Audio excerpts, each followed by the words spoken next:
All right, so let's, of course, get you the latest in terms of what is happening in the latest airstrikes that have taken place, where Iran has, of course, staged an attack on Israel. It began when the clock struck midnight. Iran launched its much-anticipated attack against Israel. And it is being reported that Iran launched hundreds of explosive drones and missiles that were headed towards Israel.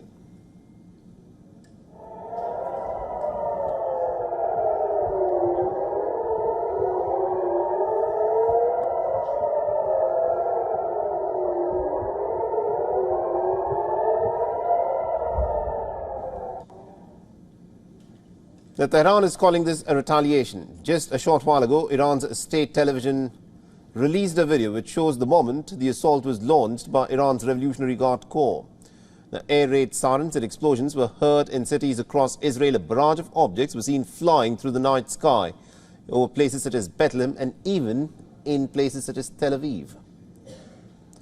Now, the United States, the United Kingdom, France and the Jordanian forces reportedly shot down some of the missiles and drones.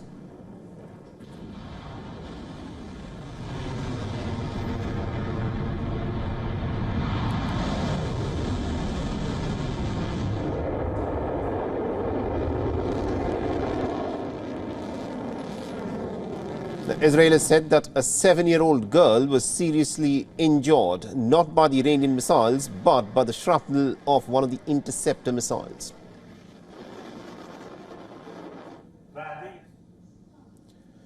Now, according to the Islamic Republic News Agency, missiles hit an airbase in central Israel.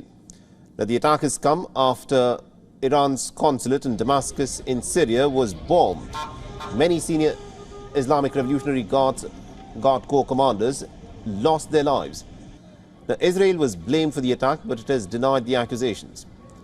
After decades of diplomatic rift, this is the first time that Iran has launched a direct attack from its soil against Israel. In his very first reaction, the Israeli Prime Minister Netanyahu has said on social media, "We intercepted, we repelled, together we shall win." Now, the Israeli military chief's spokesperson has also released a statement saying that more than 300 projectiles were fired, out of which 99% were intercepted. This is a severe and dangerous escalation. Our defensive and offensive capabilities are at the highest level of readiness. Together with our partners, the Israel Defense Forces is operating at full force to defend the state of Israel and the people of Israel. Iran wrote a letter to the United Nations right after the attack. Tehran invoked Article 51 of the United Nations Charter, which states that member states have an inherent right to self-defense if an armed attack occurs. Following the attack, Iran has said that the matter is as good as concluded. However, if Israel retaliates, then Iran has stated pretty clearly that it will launch another and a yet more bigger attack.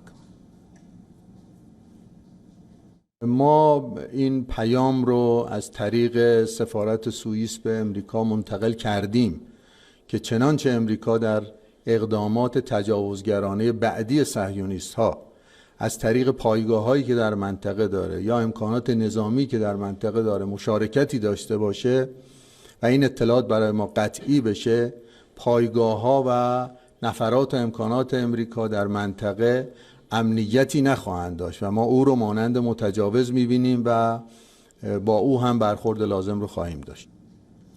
A few countries in the region closed off their airspace as the attack unfolded, but after a bit of a lull, Lebanon, Iraq, Jordan and Israel have reopened their respective airspace for flight operations. And Iran has cancelled all flights till Monday in the aftermath of the attack that it carried out on the Israeli territory. Several airports, including Tehran's international airport, have cancelled flights amidst the heightened tensions in the West Asian region. On the diplomatic front, Iran's foreign ministry has summoned the ambassadors of the United Kingdom, France and Germany. The diplomats have been called in to question what Tehran referred to as a quote-unquote irresponsible stance with regards to the country's retaliatory airstrikes on Israel.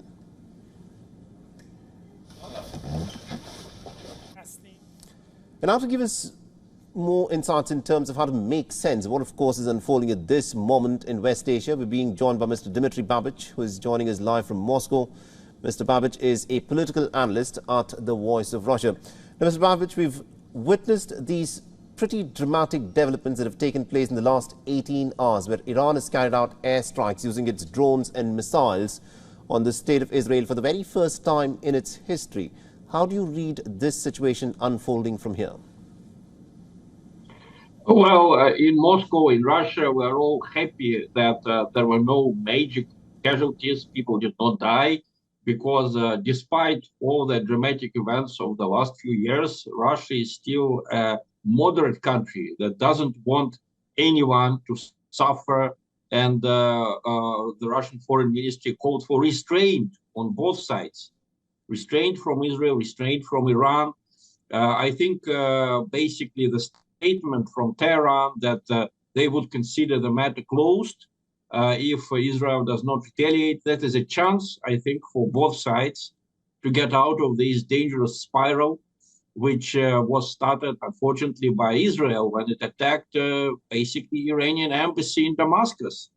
We all know from experience that neither Israel nor any other Western country would allow an attack against its embassy to go unpunished. So this is a very, very dangerous situation. So far, there is no tragic consequence to it, but we are in a very, very risky environment right now.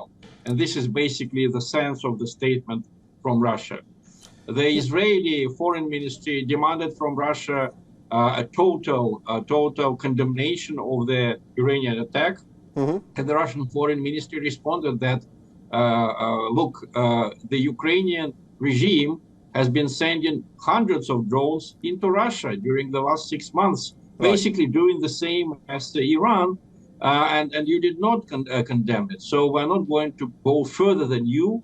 We are calling for restraint. We are glad that Iranian missiles did not destroy or injure anyone in Israel. But we call both sides to act responsibly, not just one of them. I appreciate the nuance that you express in terms of the Russian position in terms of this conflict. But looking at the statements that have come from both Tehran and Tel Aviv, Tehran has said that the matter is concluded as things stand if Israel does not respond. But Israel says that the campaign is not over yet. Do you expect the Israelis to respond to the Iranian airstrikes? Well, we know that Israel has very destructive weapons which can be used against Iran now and probably even more against Syria, because Syria is closer and Syria is less defended than Iran in terms of anti-aircraft capabilities. But that would be a very, very awful, tragic development. I think that would finish the career of Mr. Netanyahu forever in the East and in the West. Basically, Russia tried to maintain good relations with Mr. Netanyahu. We appreciated the fact that he acknowledged the role of East European Nazis in destroying the Jews in the former Soviet Union during the World War II. But his behavior in the last, I would say, 6 months after the terrible Hamas attack on the 7th of October, his behavior has ruined his reputation completely. So he was our last, if you want, our last hope to maintain good relations with Israel. And now that his career is basically at the end of it, whatever happens, we will look for other friends in Israel. All right, Mr. Babich, my final question to you is with relation to some of the reports that have emerged within American media, where it is now being said that in the phone call that Benjamin Netanyahu had with the American President Joe Biden, it's being said that the United States reaffirmed its ironclad relationship with Israel, but has also told Netanyahu that if Israel were to counterattack Iran after these airstrikes, then the Americans would not support an Israeli action on Iran. What do you make of those reports? Well, unfortunately, experience tells us that Americans are not fully sincere when they say that they want to restrain Israel or the Ukrainian regime. The Americans have been telling us for several years now that they don't want Mr. Zelensky and his regime to strike the Russian territory. I mean, they are prepared that Zelensky would strike Donetsk and Luhansk, Crimea, but not the mainland Russia. And Zelensky has been doing it for a year, and so far American support for him did not vanish, did not even diminish. In the same way with Israel, the Americans keep saying, oh, we want Israel to show restraint, we want Israel to be more humane. But whenever Mr. Netanyahu produces another cruel act, the United States always says, "Oh, we're very unhappy about it, but we stay with Israel. We stand by Israel, whatever happens." So I would not exclude a very, very cruel action from Mr. Netanyahu now. All right, we'll have to leave it there. Thank you very much indeed, Mr. Dmitry Babich, for joining us from Moscow and getting us that perspective there. For all the latest news, download the WION app and subscribe to our YouTube channel.